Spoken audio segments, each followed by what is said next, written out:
ध्यानमूलं गुरुर्मूर्ति पूजामूलं गुरुर्पदं मंत्रमूलं गुरुर्वाक्यं मोक्षमूलं गुरुकृपा। इस स्मृति व्याख्यान जिस हेतु आयोजित हुआ है, ऐसे पूज्य स्वर्गीय श्री बट्टूलाल जी पटेल की पावन स्मृति को हम प्रणाम करते हैं। आदरणीय माता जी, भाई डॉक्टर राजाराम पटेल, भाई वीर जी, दूसरे और छोटे भाई, परिवार के सभी सदस्य, बहुएं, बेटियां, पोती पोते, नातिन नातिन और सभी सगे संबंधी, जो कोई मंडला से आया है, कोई जबलपुर से आया है, कोई आसपास के गांव से आया है, एक भाई जी तो रायपुर से आए हैं, और आप सभी सज्जन वृंद जो इस गांव की उन्नति के लिए स्वर्गीय श्री बट्टूलाल जी के साथ कंधे से कंधे मिलाकर के काम करते रहे हैं, और जिन्होंने इस गांव में बैठ करके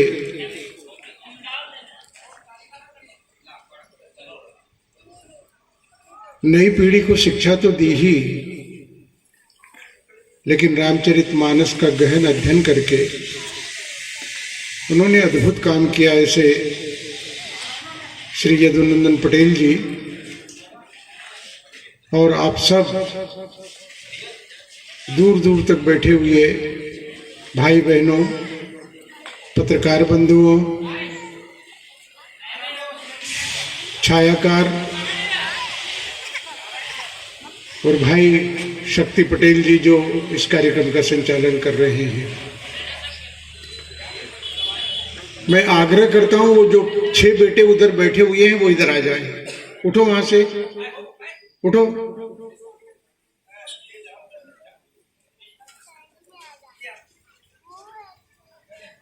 और इधर आओ, इधर बैठो, वो आड़े बूढ़ों के पास बैठो ताकि वाणी को नियंत्रण रहे तुम्हारी को।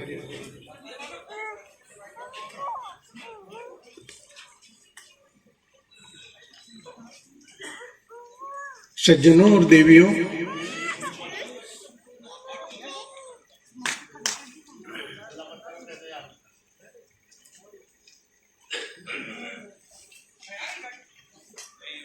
आज मेरी स्मृति में यादों में कई चीजें कौंध रही है, गूंज रही हैं, घुमड़ रही हैं।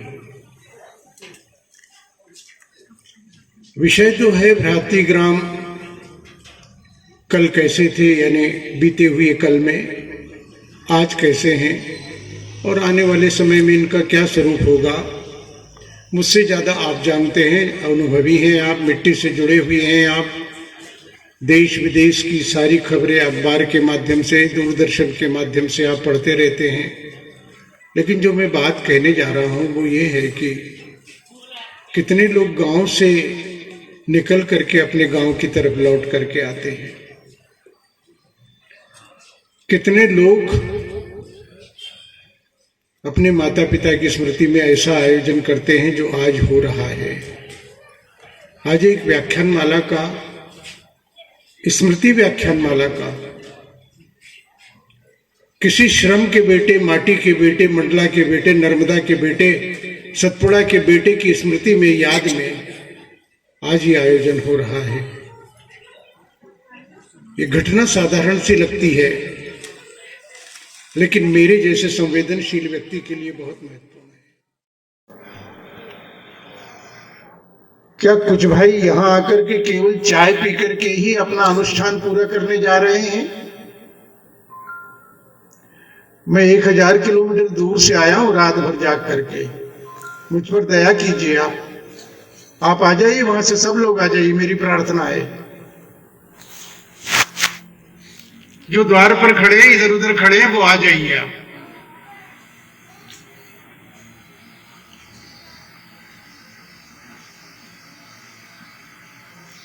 बैठ जाइए, हमने कुर्सियां लगाई है बहुत सारी, आप ही के लिए है ये।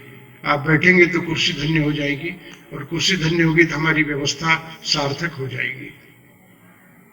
ऐसे आयोजन बहुत कम हुआ करते हैं, नाच गाना ढोल ढमाका ये तो बहुत होता है, लेकिन गांव के बीच में अपने गांव की बात करना, अपनी संस्कृति की बात करना, अपने पूर्वजों को याद करना, अपनी नदी को याद करना, अपने पहाड़ को प्रणाम करना, अपने वृक्ष की वंदना करना, आज कितना दुर्लभ होता जा रहा है ना।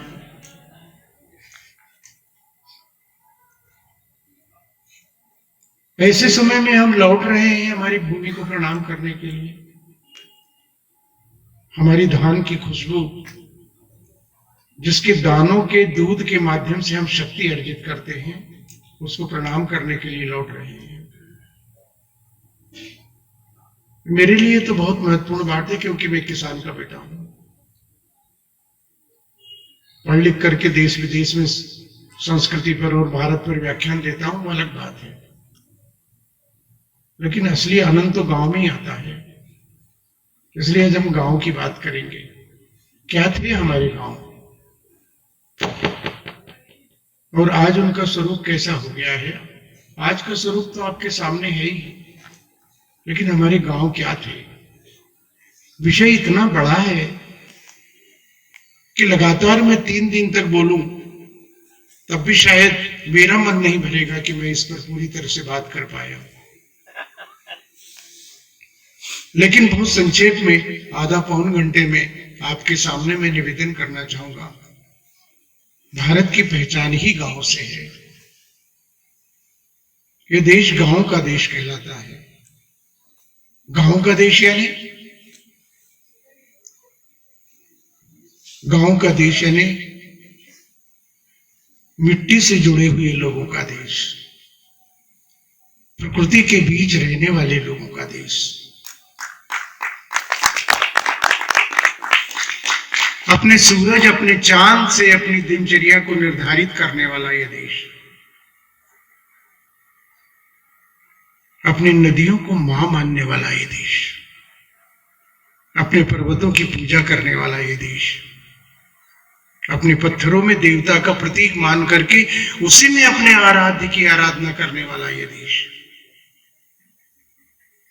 मां से भी ज्यादा अपने खेत को, अपनी भूमि को, अपनी मातृभूमि को, अपनी मातृभाषा को मानने वाला है देश।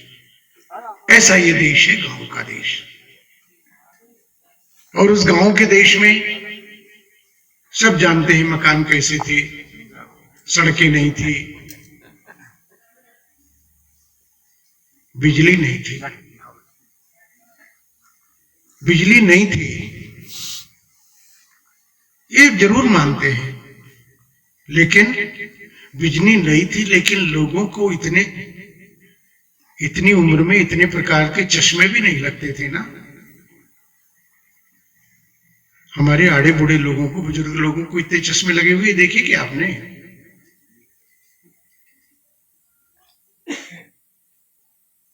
किसी को शक्कर की बीमारी भी नहीं होती थी ना, किसी का बीपी भी नहीं बढ़ता था ना। अस्पताल थे नहीं, लेकिन हमारा डॉक्टर कौन था? ये जंगल पहाड़ की औषधियां हमारी डॉक्टर थी। हमारा शरीर वैज्ञानिक कहता है कि 27 प्रकार की मूल बीमारी होती है, और वो सारी की सारी पेट से होती है। आपको आश्चर्य होगा सज्जनों और देवियों, इस देश में जितने लोग भूख से नहीं मरते हैं, अधिक भोजन करने से उससे ज्यादा लोग मरते हैं। ये मेरा आंकड़ा नहीं है। दूसरी बात, गांव का मतलब क्या होता था? प्राचीन समय के जो गांव हैं, हमारे भारत के जो गांव हैं, वो मानव मूल्यों से भरे हुए गांव थे।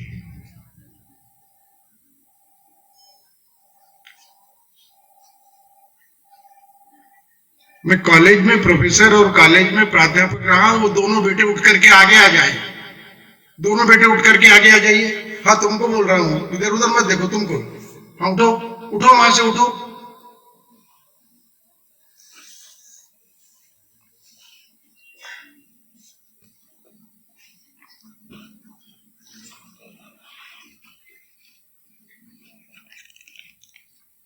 क्या हुआ इस देश को? विश्व गुरु कहलाने वाला ये देश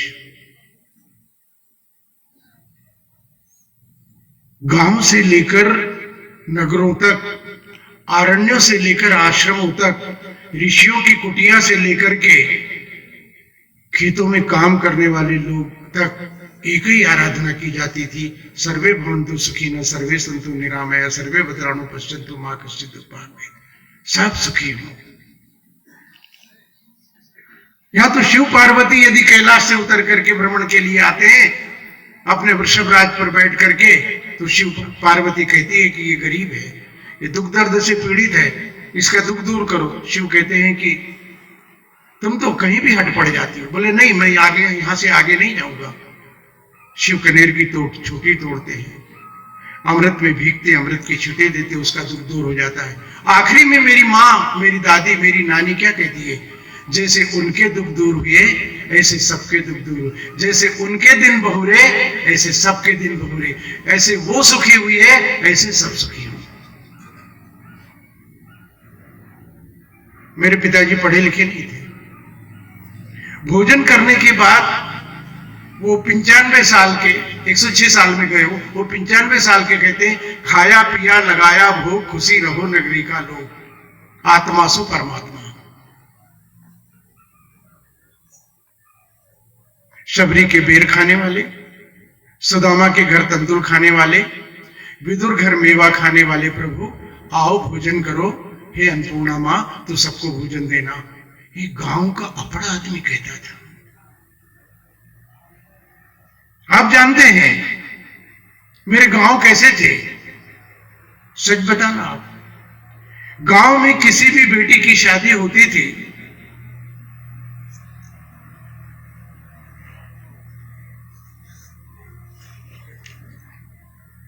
मोबाइल बंद कर दो बेटा, कुछ नहीं बिगड़ेगा धरती आकाश के बीच में 1 घंटे में, ऐसा कुछ भी नहीं होगा।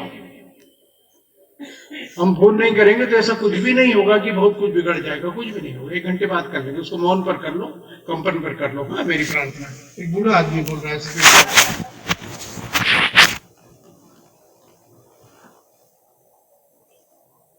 केवल परिवार के लोग विदा करते थे उसको,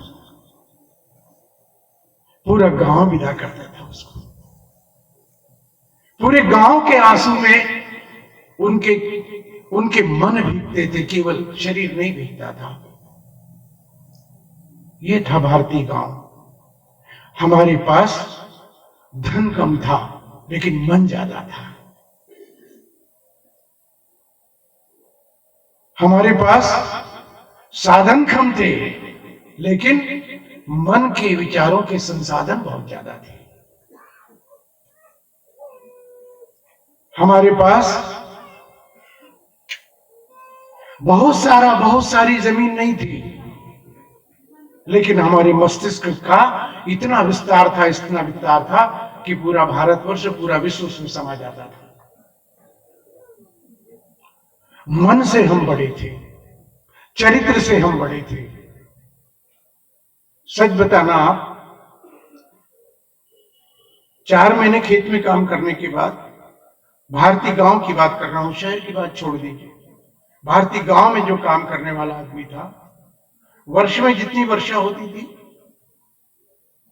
जितना अन्न पैदा होता था, आखिरी में वह क्या कहता था? ईश्वर ने जो दिया वो बहुत दिया, हमें अपनी मेहनत का जितना मिला वो बहुत मिला। सबसे बड़ा धन क्या था भारत के गांव के पास? संतोष सबसे बड़ा धन था। सच बताना, आप मेरे उम्र में कुछ तो पिता के समान भी हैं और पिता से भी दादा के समान हैं। ये संतोष भारतीय गांवों से गायब हो गया है। हड़बड़ी, आओ और ऐसा कर लो, ऐसा कर लो, ऐसा कर लो, ऐसा कर लो, ये भी आ जाए, ये भी आ जाए, ये भी आ जाए। इसने आदमी को क्या किया? आदमी को आदमी न रहने दे करके मशीन बना दिया। भारतीय उस गांव के लोगों के पास एक अलिखित का सिद्धांत था जीवन का, समय पे उठना, सूर्योदय के पहले उठना, समय पे भोजन करना, समय पे नित्य कर्म करना, समय पे फिर सो जाना। ये उनकी दिनचर्या थी। इसलिए क्या था? शरीर स्वस्थ रहता था। दूसरा सिद्धांत क्या था? कृष्ण ने तो कभी महाभारत में कहा होगा, वन पर्व में, शांति पर्व में कभी कहा होगा, कर्मण्येवाधिकारस्तु मा फलेषु कदाचन। वो कभी ये भी कहा होगा, यदा यदा धर्म से ग्लानिर्भवति भारत अभ्युत्थानम् धर्म तदात्मानं शुद्धयाम। ये कभी कहा होगा, लेकिन इस सिद्धांत को तो मेरा गांव का आदमी अपने जीवन में साक्षात उतारता था। कर्म ही करना है, बिना कर्म के गति नहीं है, क्योंकि ये जीवन ही कर्म के लिए मिला है। कर्म, बच्चा मां के पेट से बाहर आकर के सबसे पहले वो रोता है, वो कर्म करता है। आप कहते वो रो रहा है, वो रो नहीं रहा है, वो रोता नहीं। आपने कभी सुना है? कहां कहां कहां कहां, मैं कहां था, कहां आ गया, वो प्रश्न करता है। मेरा ऋषि जीवन भर इस प्रश्न का उत्तर खोजते रहे, मैं कहां आ गया और मैं कौन हूं जो इसका उत्तर मुझे पाना चाह रहा है। मेरे गांव के जो पूर्वज लोग थे वो उन धर्म ग्रंथों को शायद नहीं पढ़ते थे, लेकिन जीवन की किताब में इन प्रश्नों के वो निरंतर उत्तर दिया करते थे। मैं इस जन्म में आया हूं, कर्म करना है, कर्म करना है। स्वर्गीय बट्टूलाल जी ने इस छोटे से गांव में रह करके बच्चों को पढ़ाया, परिवार का पालन किया, खेतीबाड़ी को संभाला, परिवार को बांधे रखा। एक संयुक्त परिवार, एक छोटे से, कितने अभी बता रहे थे, 54 दरवाजे थे उस एक लंबे उस पुराने मकान घर में। एक आदमी ने संभाला उसको। ये दायित्व था, ये कर्तव्य था, ये मनुष्य जन्म लेने का प्रतिफल था। और इसी से हम धरती से स्वर्ग को नापते हैं। हमारा वेद कहता है, ऋषि कहता है, देवी और सज्जनों, कि मनुष्य जन्म 3 कर्ज लेकर के आता है, उसके ऊपर 3 ऋण रहते हैं। पहला पितृ ऋण,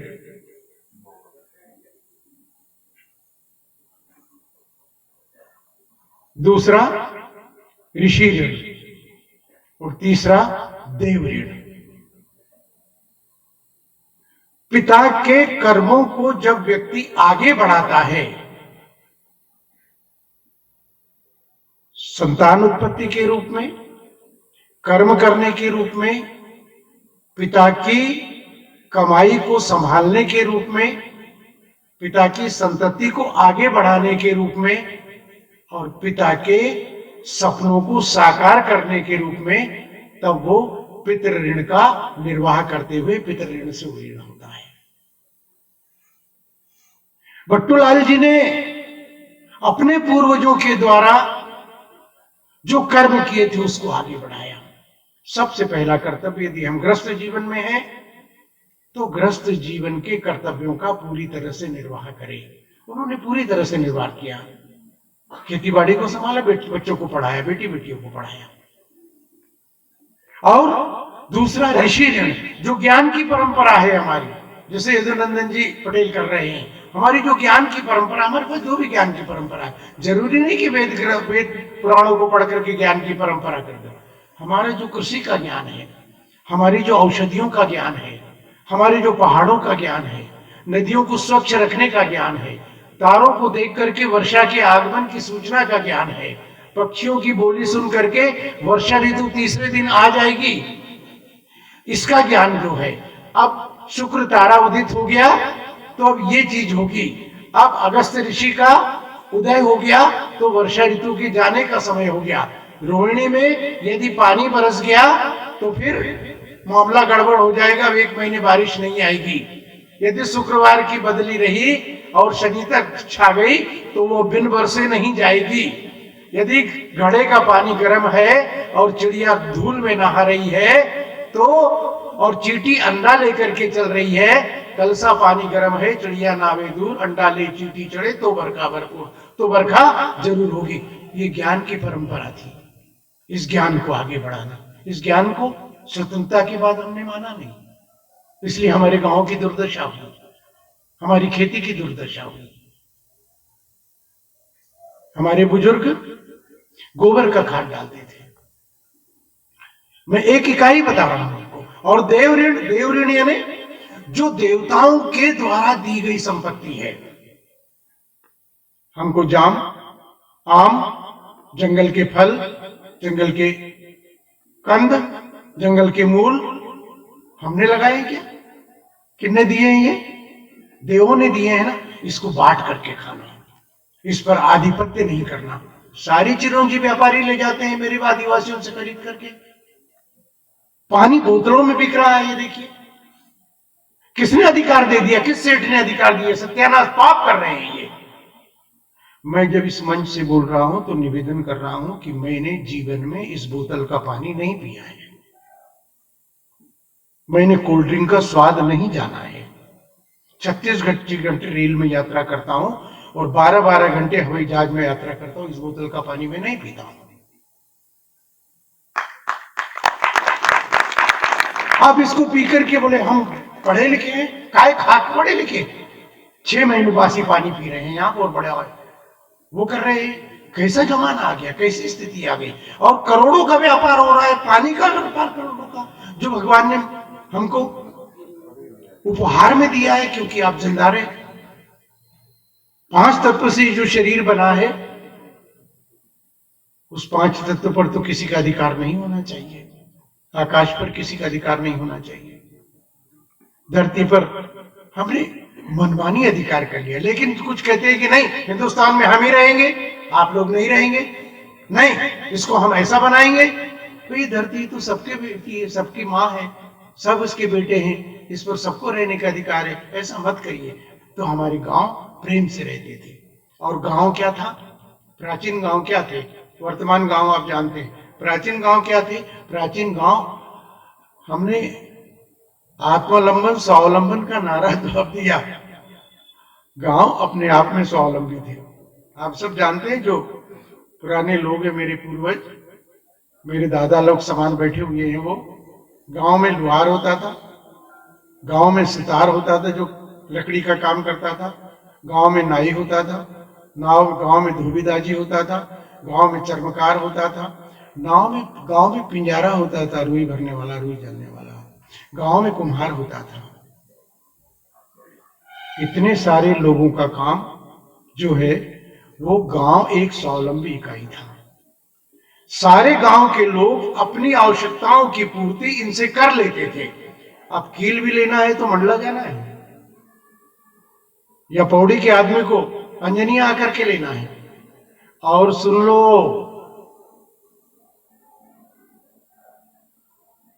अंजनिया की भैंस दूध दे रही है, गाय दूध दे रही है।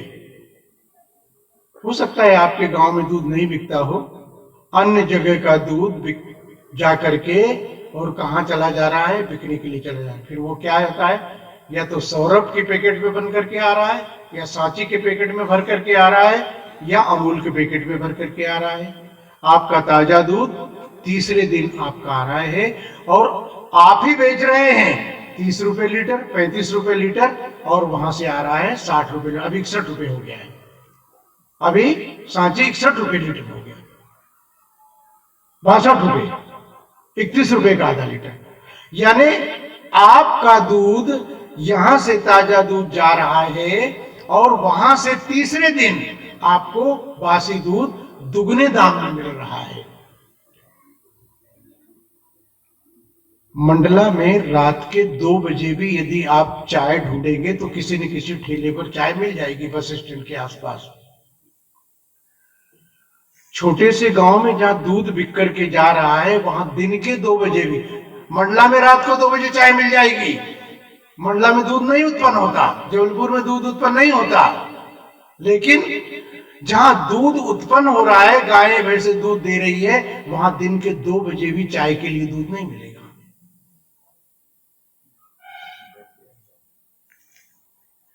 कृष्ण क्या कहते थे? गोपियां गोकुल से दूध दही बेचने के लिए कहां जाती थी? कोई बताए? मथुरा जाती। मथुरा नगरी थी और गोकुल गांव। यमुना पे खड़े हो जाते कि मेरे गांव का, मेरे गोकुल का दूध दही जो है मथुरा नहीं जाएगा। कितने साल पहले? कितने साल पहले? 5000 तो हम अंदाज लगा रहे हैं। 17,000 लाख साल पहले तो रावण हुआ है। और उसके बाद ये त्रेता का है। त्रेता के 73,000 वर्ष घटा दीजिए। उसके बाद द्वापर आया, उसमें कृष्ण हुए, और एक कलयुग का तो प्रथम चरण चल रहा है। और जब चारों काल एक साथ हो जाते हैं, समाप्त हो जाते हैं, तब ब्रह्मा का एक दिन होता है, उसको कल्प कहते हैं। फिर मनवंतर होता है, संवत्सर होता है, वगैरह वगैरह, उस पर मैं नहीं जाऊंगा। लेकिन उन्होंने उस समय कह दिया था कि यदि गांव का उत्पाद, जिसको आप अंग्रेजी में प्रोडक्ट कहते हैं, वो यदि नगर में जाएगा तो गांव उजड़ जाएंगे, गांव बर्बाद हो जाएंगे। वही हो रहा है, गांव से पलायन हो रहा है, गांव में रोजगारी नहीं है। सारा विकास जो है, सारे फ्लाईओवर जो है, सारा सीमेंट जो है शहर में लग रहा है। यदि उन गांवों में लगे,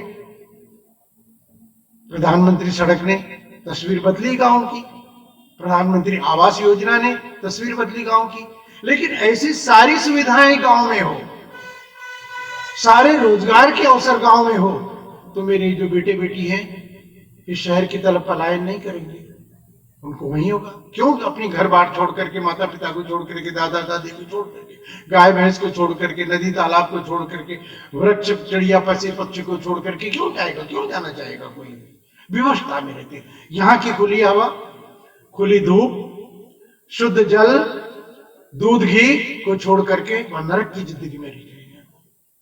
ये मेरे गांव की दुर्दशा है। आज का गांव ये है। तो गांव एक स्वावलंबन इकाई था, वो स्वावलंबन इकाई टूट गई। अब पुराने गांव में स्वावलंबी था। उन हमारे अन्य काम करने वाले लोगों को साल भर में इतना अनाज अदाव के रूप में दे दिया जाता कि उनका साल भर का काम चलता था। नाईदाजी जो है वो विवाह में पत्तल देता था, और इसी तरह से प्रत्येक का दाय जो है। और आप देखिए कैसी व्यवस्था थी। अब तो हम मंडप घर में, जिसको आप अंग्रेजी में टेंट हाउस बोलते हैं, महाराष्ट्र में जाएंगे तो टेंट हाउस नहीं बोलेंगे। महाराष्ट्र हिंदी भाषी राज्य नहीं है, लेकिन वहां मंडप घर बोलते हैं। आप स्ट्रीट लाइट बोलते हैं, वो पथ दीप बोलते हैं। वो ज्यादा अच्छे जिनकी हिंदी नहीं है कि हम ज्यादा अच्छे? हम अंग्रेजी बोल करके और थोड़ा सा अलग दिखना चाहते हैं। अपनी माँ की सेवा को छोड़ करके दूसरे की माँ की सेवा करेगा, वो अच्छा आदमी कहलाएगा? कि आप ही बताओ, हाँ या नहीं? हाँ या नहीं? तो हमारी हिंदी, हमारी ये अंजनिया में बोली जाने वाली हमारी बुंदेली, हमारी छत्तीसगढ़ी को छोड़ करके, जिससे हमारा कोई नाता रिश्ता नहीं है, उस भाषा को हम करते हैं। बोलिए तो पूरी तरह से बोलिए, कोई दिक्कत नहीं है। आप 17 भाषा सीखिए, हमारा बेटा, बहुत अच्छी बात है, और सीखना ही चाहिए, लेकिन अपनी मातृभाषा को नहीं भूलना चाहिए। मैं डॉक्टर राजाराम पटेल के यहाँ दिन भर से हूँ। सारा परिवार जो है अपनी घर की भाषा में बात कर रहा है। मेरा मन प्रसन्न हो गया। कभी कभी तो मैं ऐसा मुंह कर लेता था, मेरी आंखें भर आती थी। मैं बहुत भावुक आदमी हूँ, अपने देश को अगाध प्यार करता हूँ, 1000 जन्म में मिले, किसी भी योनि में मिले, लेकिन भारत भूमि में मिले। मैं कई देशों की यात्रा कर चुका हूं, इससे कोई सुंदर देश नहीं है दूसरा, मैं बताऊं आपको, कोई सुंदर देश नहीं है। और हमारे गांव तो अद्भुत थे, ऐसे गांव की जो एक राह दूसरी हो गई। एक बात और थी हमारे गांव के पास,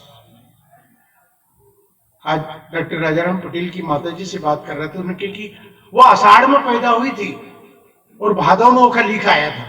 मतलब उन्होंने अपनी भाषा में कहा, मैं अपनी भाषा में बात कर रहा हूं। आषाढ़ और भादव उसकी स्मृति में है, हमारे बेटे को नहीं मालूम कि पूर्णिमा कब है और अमावस कब होती है।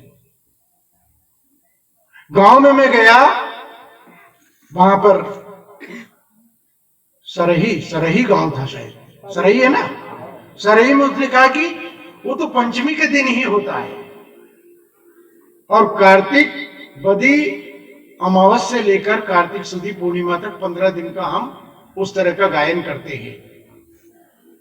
देखिए, उनके पास कालबोध भारत का कालबोध है, उनके पास तिथि हमारी अपनी तिथि, ये भारत का गांव था, उससे पूरा जीवन संचालित होता था। और अब एक विदेशी कालबोध हमको नियंत्रित कर रहा है। आप ये कह रहे हैं कि सब सारा कामकाज उसी में होता है, होने दीजिए, उसमें कोई दिक्कत थोड़ी है। लेकिन मुझे तो पता है, मैं तो मध्य प्रदेश में सबसे ज्यादा डिग्रीधारी आदमी हूं, सबसे ज्यादा पढ़ा लिखा आदमी हूं, लेकिन मुझे सब तिथि मालूम है कि आज कौन सी तिथि है। तो किसी बिना काम नहीं चल सकता, जन्म पत्री नहीं बन सकती, लगन नहीं हो सकता, मेरे पिताजी मुहूर्त नहीं कर सकते, मेरी माताजी की पूजा नहीं पूरी हो सकती, मेरे कार्तिक में मेरी माताएं बहनाएं स्नान नहीं कर सकती। ये सारे का सारा दिनचर्या तो, होली कभी 15 मार्च को आती है और कभी 3 मार्च को आती है, लेकिन हमारी तिथि में फागुन सुदी पूर्णिमा को ही होली आएगी और कार्तिक बदी अमावस्या को ही दीपावली आएगी और सावन सुदी पूर्णिमा को ही रक्षाबंधन आएगा और कुआर सुदी दशमी को ही दशहरा होगा। इतना इतना वैज्ञानिक हमारा समय बोध है, इतना वैज्ञानिक समय बोध है, उसको हमने छोड़ दिया। सारे के सारे वो गांव जो है उस समय के हिसाब से काम करते थे, लेकिन आज कैलेंडर सब जानते हैं, पंचांग कोई नहीं जानता, जबकि कैलेंडर का हिंदी अनुवाद पंचांग है। हमको पंचांग करना चाहिए। हमारी शब्दावली, भारतीय गांव के पास अपना कालबोध था, अपनी दिनचर्या थी, अपना कर्म था, अपना ईमान था, अपने सगे संबंधी थे, अपनी आत्मीयता थी, अपनी संवेदना थी। गांव में एक व्यक्ति देवलोक गमन कर जाता था तो मुझे अभी तक पता है 15 साल पहले तक गांव में चूल्हा नहीं जलता था, पूरा गांव इकट्ठा होता था और जिसके घर ये दुर्घटना होती थी उसको पड़ोस के घर से लाकर के भोजन करवाया जाता था। उसके यहां उस दिन रोटी नहीं बनती थी। कहां गई ये संवेदना? ये मेरे भारतीय गांव थे। और अब पड़ोस से पड़ोस नहीं बोलता है, पता नहीं पड़ोस में कौन रहता है। ऐसी कैसी सभ्यता आई? अब गांव में क्या हो गया? गांव में विकास का नाम क्या हो गया? विकास उस गांव का हो गया तो क्या हो गया? एक दारू की दुकान सबसे पहले खुली, बस स्टैंड पर थोड़ा सा टब खुला, फिर और बहुत सारी चीजें आ गई, बहुत सारी चीजें, इनका मैं नाम नहीं लेना चाहता, बहुत सारी चीजें आ गई। गांव ने बिगाड़ा। गांव को बिगाड़ने में और हमारी खेती को बिगाड़ने में पहले हमको हमारे वैज्ञानिक बंधुओं ने कहा कि नहीं, वो यूरिया डालो खेत में, उससे ज्यादा पैदावार होगी। ठीक है, हमने शुरू कर दिया तो क्या हुआ? खेती पैदावार बढ़ी।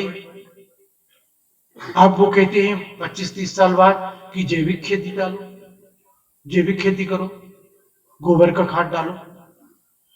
जब गोबर का खाद हम डाल रहे थे, हमारे पास गायें थी, हमारे पास भैंसें थी, हमारे पास बैल थे गांव के पास। अब वो धीरे धीरे उनकी संख्या कम होने लगी। हमारी चौगान में आकर के ट्रैक्टर खड़ा हो गया। जब गाय थी, पुराने भारत में तो क्या था? गाय थी तो क्या था?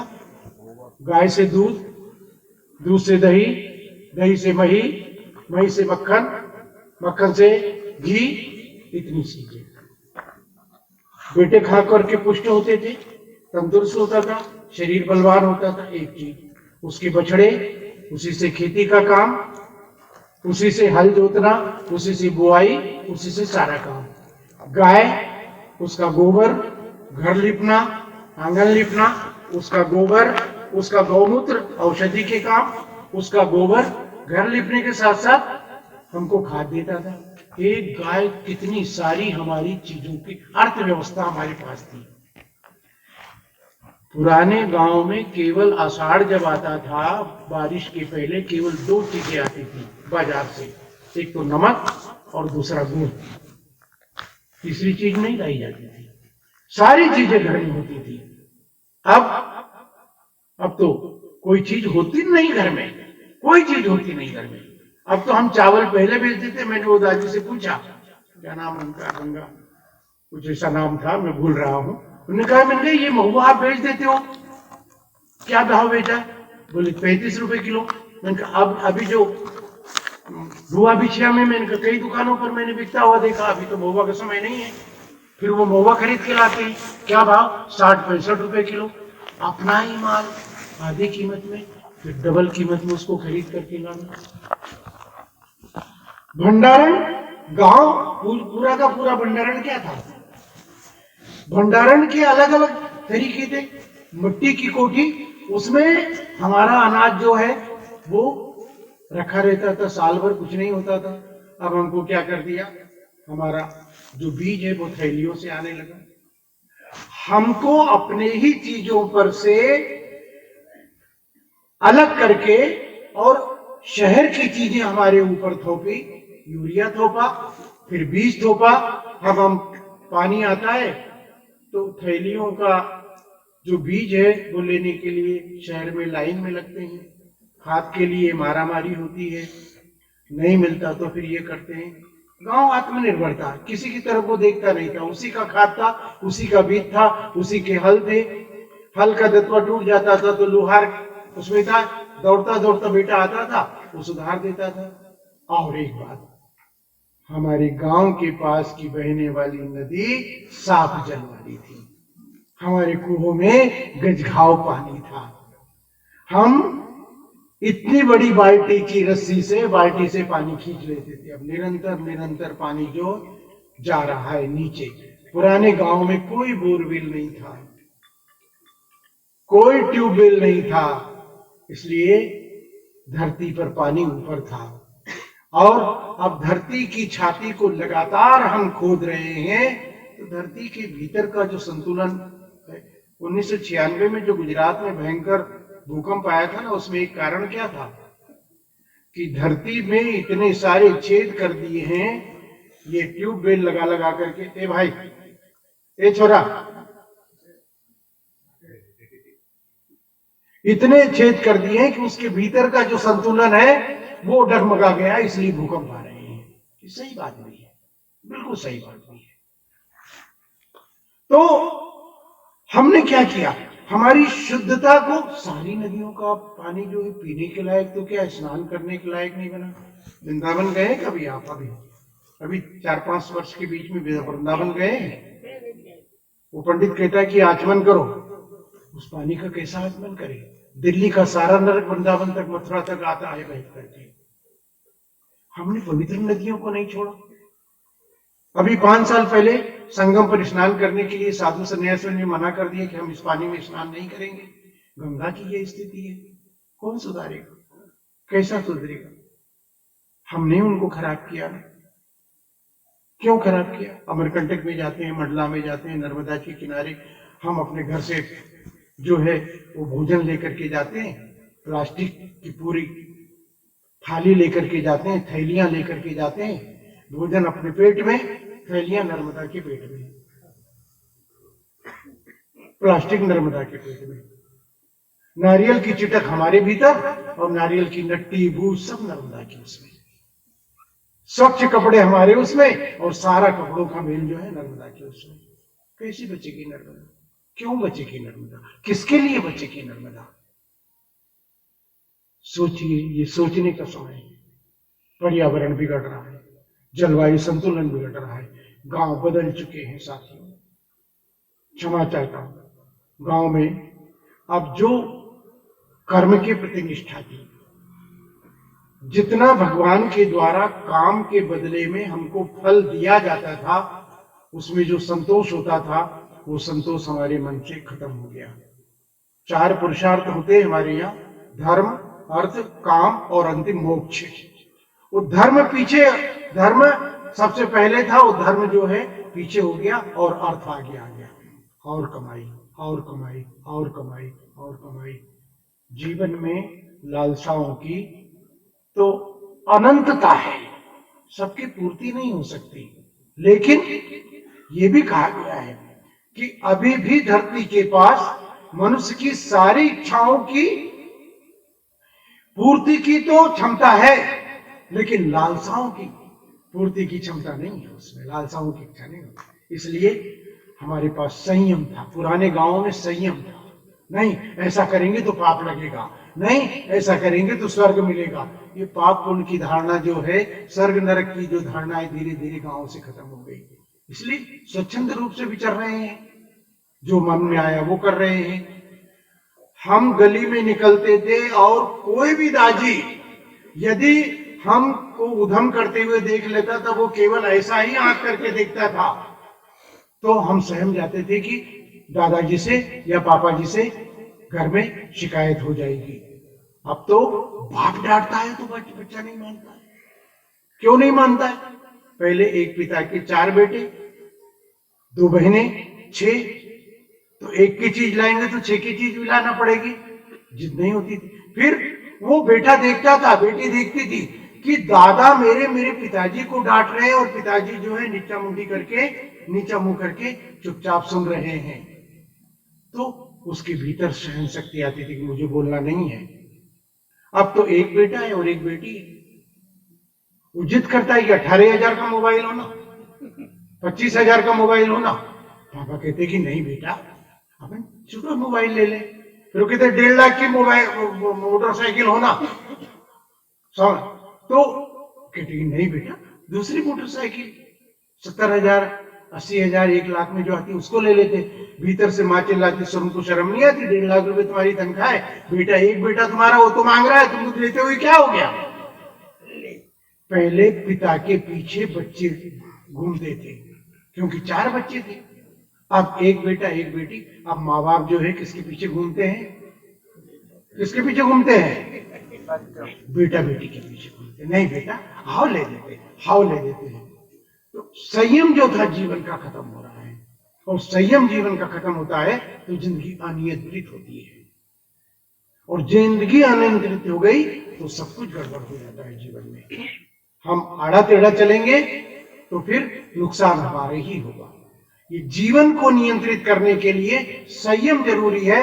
पुराने गांवों में संयम था, संतोष था। आपके गांव में वो धीरे धीरे खत्म हो रहा है। और ये जो विकास आया है, अच्छी बात है, विकास होना चाहिए, लेकिन मनुष्य के चरित्र का भी विकास होना चाहिए। हमने भौतिक विकास तो किया, आज के गांव का भौतिक विकास सुधरा। पुराने गांव में खपरे के मकान होते थे, अब तो कोई है। हर गांव में आप देखिए, जंगल से जंगल में मैं अभी घूम करके आया हूं, एक कच्चे मकान के बाजू में नया पक्का मकान खड़ा हो रहा है। कच्चा मकान, दीवारें मिट्टी की, कबेलू के खपरे जो थे उसके बीच जो संधि होती थी उसमें हवा आती थी, तो गर्मी में हवा होती थी, वो ठंड में गर्म और गर्मी में ठंडे होते थे। ये बात को कोई नहीं जानता, लेकिन विदेश जान रहा है इस बात को। विदेश जान रहे हैं, इसलिए बड़े बड़े जो रिसोर्ट बन रहे हैं ना, उसमें गांव के जैसे घर बना रहे हैं और लोग लाखों रुपया दे करके, हजारों रुपया दे करके वहां रुकने के लिए आ रहे हैं। लौटेगा, भारत की तरफ लौटेगा, कोई रास्ता नहीं है, क्योंकि भारत ने युद्ध का रास्ता नहीं बताया, शांति का रास्ता बताया है। और जीवन आने वाले आज के समय में, आज गांव के पास क्या है, मैं तो मालवा और निमाड़ से आता हूं, खंडवा से लेकर इंदौर तक सड़क के दोनों किनारे की जमीन किसानों के पास नहीं है, बची है। वो बड़े बड़े सेठों ने ली है, और वही अभी तो किसान को लगता है कि इतने करोड़ रुपए मिल रहे हैं, अब वो करोड़ रुपए कब तक पूरेंगे? कब तक पूरेंगे भाई? झील यदि नहीं होगी तो कुएं में पानी और नदी में पानी नहीं आएगा, तो खत्म हो जाएंगे। फिर उसी खेत में, अपने ही खेत में आदमी मजदूर बन करके काम कर रहा है। कंपनी अपने खेत, आने वाले समय में किसानों के पास खेत नहीं रहेंगे, और खेत किसके पास रहेंगे? कंपनी वालों के पास रहेंगे, और वही किसान उसमें कंपनी के मजदूर बन करके काम करेंगे। ये स्थिति आने वाली है। ट्रैक्टर दिया तो 15 लाख का ट्रैक्टर, अभी तो कर्जा दे दिया, कर्जा नहीं चुका, पानी नहीं गिरा, धान नहीं हुई, फसल ठीक से नहीं हुई, भैंस बिक गई, गाय बिक गई, बैल बिक गए, घर में बेचने की नौबत आ गई। आदमी आत्महत्या नहीं करेगा तो क्या करेगा? और गाय, एक गाय के 10 गाय। वीर जी बता रहे थे उनके जन्म के समय जो भैंस लाए थे उसका वंश जो है पीढ़ी दर पीढ़ी, जो दर पीढ़ी अभी पूर रहा है। कोई दूसरी लेने की जरूरत नहीं थी। ट्रैक्टर को पेट्रोल लगता है, हर साल उसको सुधारने में काम लगता है, एक बेटा या एक नौकर उसको चलाने के लिए काम लगता है, टायर लगता है, ट्यूब लगता है, और भी लगता है, और किस्त भरना बहुत मुश्किल पड़ता है। तो एक खर्चे वाला काम हमको इस तरह से बता दिया। तो गांव की ये दशा हो रही है, और आने वाले समय में मेरे ख्याल से गांव पूरी तरह से इस रूप में बदलेंगे कि गांव के पास कच्चा मकान नहीं रहेगा, गांव के पास शुद्ध जल नहीं रहेगा, गांव के पास कोई जल के स्रोत नहीं बचेंगे। अब तो नल घर योजना आ रही है, तो नल में जो पानी आ रहा है, तो वो जो नल का पानी है वो कितना शुद्ध होगा, क्या होगा, इसकी गारंटी नहीं। इसलिए आदमी की उम्र आने वाले समय में और कम होगी, औसत और कम होगी। बीमारियां जो है अस्वस्थता के कारण, काम नहीं करने के कारण।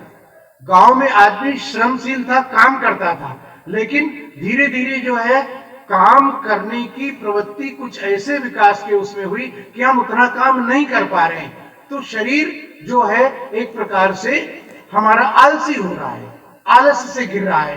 तो नाना, फिर उसकी उम्र भी कम हो रही है, निरंतर उम्र कम हो रही है। तो इस तरह से गांव का जो स्वरूप है वो पूरी तरह से शहर का स्वरूप हो जाएगा। सारे जो पढ़े लिखे लोग हैं वो गांव में नहीं रहेंगे, सारे जो काम करने वाले लोग हैं वो शहर में जाकर के ही काम करेंगे। धीरे धीरे वो झोपड़ी में रहेंगे, झोपड़ी से फिर पट्टा मिल जाएगा, पट्टा से फिर वो वहीं घर बना लेंगे। उनके संबंध धीरे धीरे गांव से टूट जाएंगे। गांव में केवल डोकरा डोकरी रहेंगे, और लगातार देखेंगे कि इस बस से मेरा बेटा आ रहा होगा, इस बस से मेरी बहू आ रही होगी, इस बस से मेरे पोते पोती आ रहे होंगे। और वो डोकरी को फोन पे बात करते नहीं आता, पोता पोती को हिंदी नहीं आती है, वो अंग्रेजी स्कूल में पढ़ रहे होंगे, इसलिए उनको हिंदी नहीं आती होगी। और दादी से कौन बात करे? धीरे धीरे दादा दादी को भी भूल जाएंगे, गांव को भी भूल जाएंगे। गांव की जो जड़ें थी वो गांव से समाप्त हो जाएगी। ईश्वर करे ऐसा कभी नहीं हो, हमारे गांव की जो पुराना स्वरूप है वो फिर से बदले। मेरे पास बोलने के लिए समय चाहिए, बहुत समय चाहिए। गांव हमारे इतने सुंदर हैं, उस संस्कृति को बचाना है। तो मैं एक बात कह रहा हूँ, आपसे निवेदन कर रहा हूँ, हमारे लोकगीतों को, लोक कथाओं को, लोक अनुष्ठानों को, लोक पर्वों को, लोक संगीत को, लोक वाद्यों को, लोक औषधियों को, लोक कहावतों को, लोकोक्तियों को, लोक की वेशभूषा को, इन सब को बचा लीजिए। गांव बचा रहेगा। उम्मीद है आप कहीं भी जाएं, अपनी जमीन से जुड़े। जिस पतंग की डोर धरती पर खड़े हुए आदमी के हाथ से छूट जाती है, वो पतंग कहाँ जाकर के गिरेगी नहीं पता। यदि डोर उस व्यक्ति के पास रहेगी तो पतंग एक दिन जरूर धरती पर लौट के आएगी। आपकी जड़ें गांव से न कटे तो आप जरूर आएंगे, पीढ़ियां सुधरेगी, ये देश खुशहाल होगा, और फिर ये देश भारत गांव का देश रहेगा। क्योंकि मूल्य गांव में है, नदी गांव में है, पर्वत गांव में है, मेरी चिड़िया गांव में है, मेरा पोपट गांव में है, मेरे पशु पक्षी गांव में है, मेरी धरती गांव में है, मेरे माता के समान दूध व के दानों वाली धान मेरे गांव में है। ये धान से आपका शरीर पुष्ट हो, आप अच्छा सोचे, राष्ट्र समृद्ध हो और भारत ज्ञान गुरु के माध्यम से सबको सुखी होने की, पूरे विश्व को सुखी होने की कामना करे। मैं जैसे छोटे से आदमी को आपने बुला करके इतना मान सम्मान दिया, अपने आंगन में मुझे सुना, आपका हृदय बहुत बड़ा है। मैं आपको कोटि कोटि प्रणाम करते हुए नर्मदे